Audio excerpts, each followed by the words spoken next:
Congratulations on your recent CMMC assessment. Thank you, Megan and Virtue, for being part of the CMMC process with us, because without it, we wouldn't have been able to complete it the same way. We've talked to a lot of people who have gone through that process, and we know it is not a simple process by any means. We're talking to a lot of customers about CMMC compliance, and for some, they are evaluating their Microsoft package, knowing that on its own, Microsoft Commercial Cloud is not FedRAMP, but there's the government cloud, there's GCC High, but GCC High is so prohibitively expensive.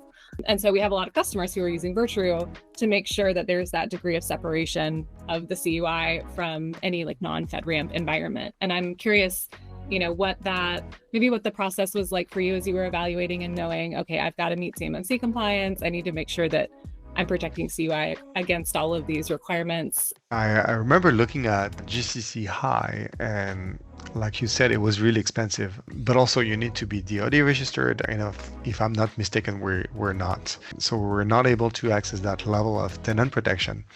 It also adds the burden of managing multiple Azure tenants, which, the more tenants you have, the more security and monitoring you need to put in place.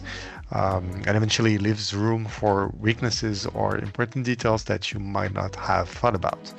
Having a solution that comes into your current environment that we have, I think for us it was really a plus. Virtru offers an add-on in Outlook. Even though it's a dedicated product, it integrates and it lives within Outlook. So I think that's great. It also integrates with the SSO part of Azure to better our identity management process. And that was really a big plus for us because we're in Canada. We don't want to touch this information. We should not touch this information anyway. So we're able to leverage the conditional access policies and then say, well, all our employees in the US who are authenticated into our environment can access Virtru. And we're able to secure both the environment and the access to it. For us, it was great to still operate in our general MyHTTP tenant and be able to leverage Virtru. And that's the way we presented it to the auditors. And they really liked the idea. They liked the way it was set up. They had no questions about it. And we did compare quite a few, probably 4 or 5 products. Some did not meet our requirements and some did not allow us to have as low as 5 licenses. That was a great plus. Virtru was in all aspects answering our requirements while satisfying the minimum amount of licenses that we needed.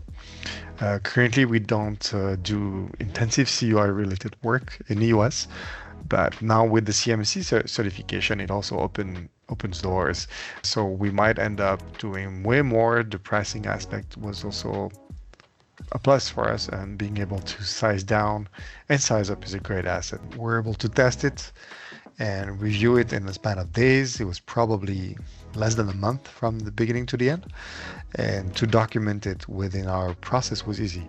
Whether it's on the interface or the user documentation, Virtru also has a good documentation, which really helps. When you're testing encryption methods for emails, it's often something where you need to send an encryption key or a decryption key, and that's not very realistic to achieve on a long-term basis. If you have thousands of customers, you need to generate thousands of keys, and so on. So it's not easy to manage. But when you have a solution like Virtru, it's all embedded inside the product. By default, information cannot be displayed to anyone else's eyes, because you do need to confirm that you want to decrypt the file or email before accessing it. If you set it properly, even if you travel outside the country, your data is safe and protected and cannot be accessed. That's another plus.